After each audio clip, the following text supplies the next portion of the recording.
Black militant Robert Williams voluntarily returned from self-exile today and immediately was arrested as a fugitive.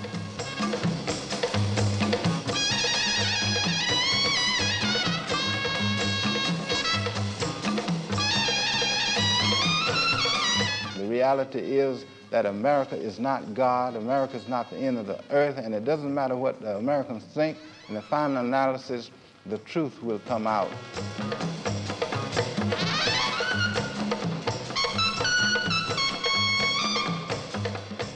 Well, I advocated violent self-defense because I don't think you can really have a defense against violent racists and against terrorists unless you're prepared to meet violence with violence.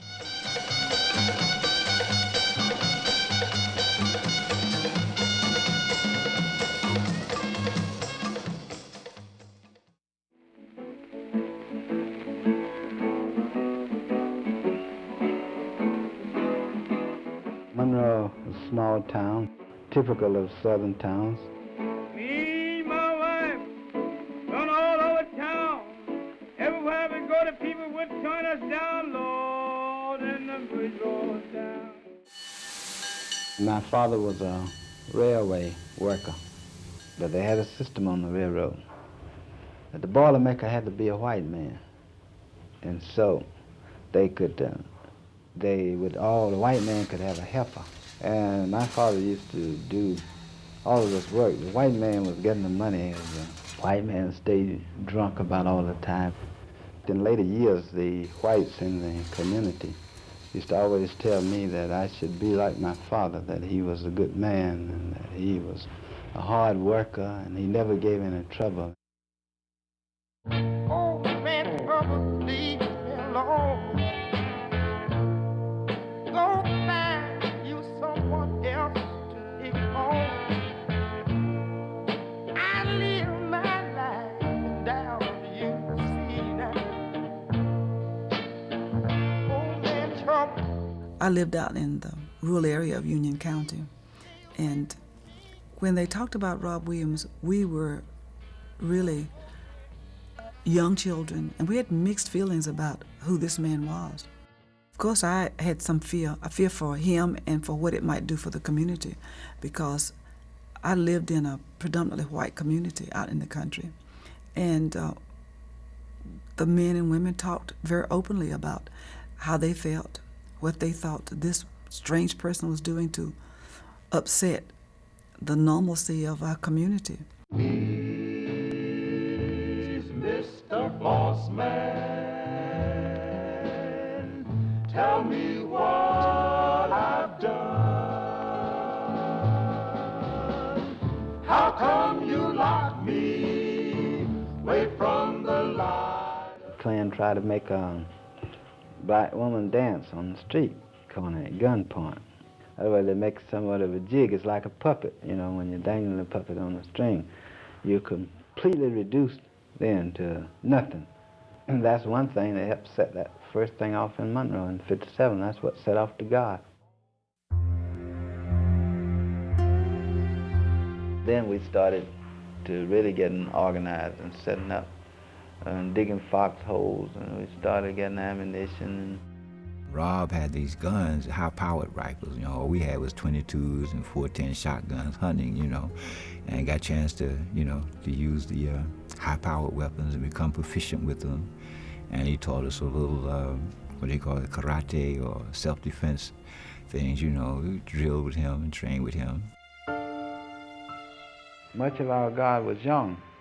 We had guys that were 16 years old, 15 and 16, we had some too in the 40s and 50s, but a good many of them were the very young high school students and dropouts. We were never looking for trouble. You know, as long as you're peaceful, we're peaceful. But if you become violent, we have to become violent, you know.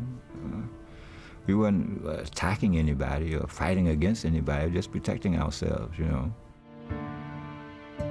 Had 200 armed, plus we had others who would have been on call, about 500 or 600 guns, because some people had guns who weren't directly participating, but they were on call if we needed them. I guess he weighed like maybe 220 for the time. That was pretty big. And he was strong now. Rob could have handled himself now, I'm gonna tell you.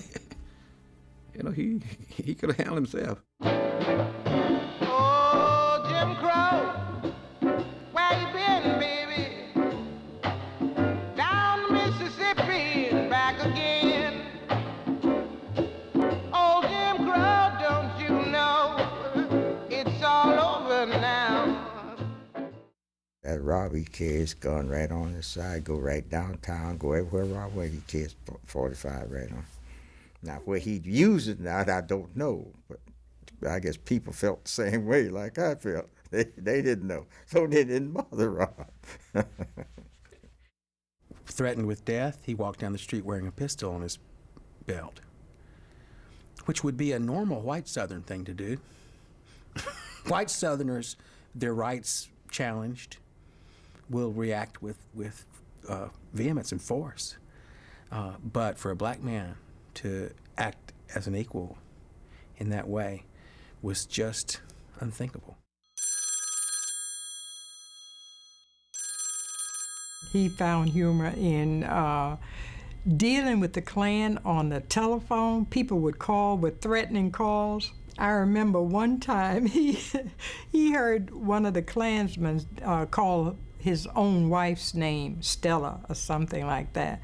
Stella, be quiet, I'm trying to talk to this nigger, or something like that, you know. And so the next time he called, Rob said, how's sweet Stella doing? And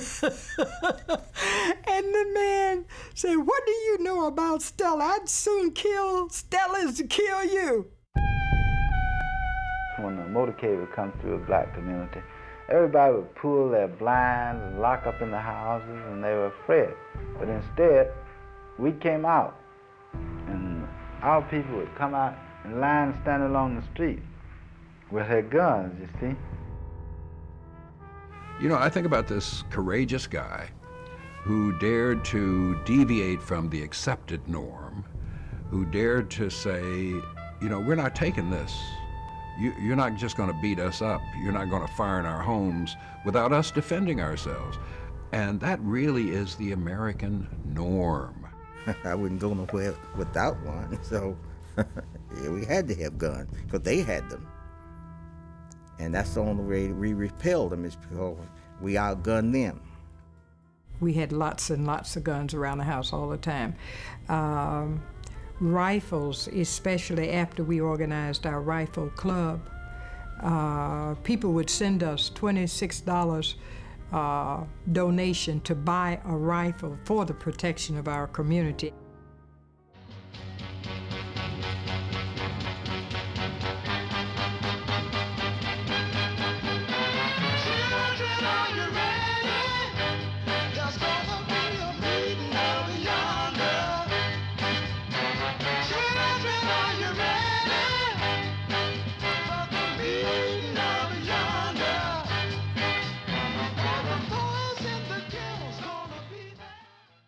One evening in October of 1958, there were two black boys and some white girls and boys playing in a vacant lot in Monroe. And on toward evening, a kissing game ensued. Someone kissed someone. Well, nobody had seen it, but the girl just had made a casual remark to her mother that she had kissed Hanover.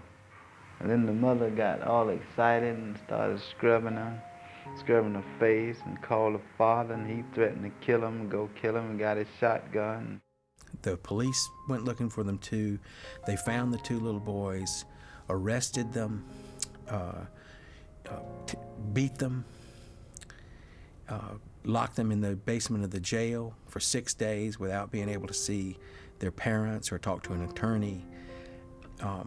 Terrified them. It so happened that Halloween, it was October 28th, and then on Halloween, the police officers put on sheets and came down into the basement of the jail where the children were being held, thinking it would be real funny to terrify them, because the children knew that the Klan was outside calling for their blood.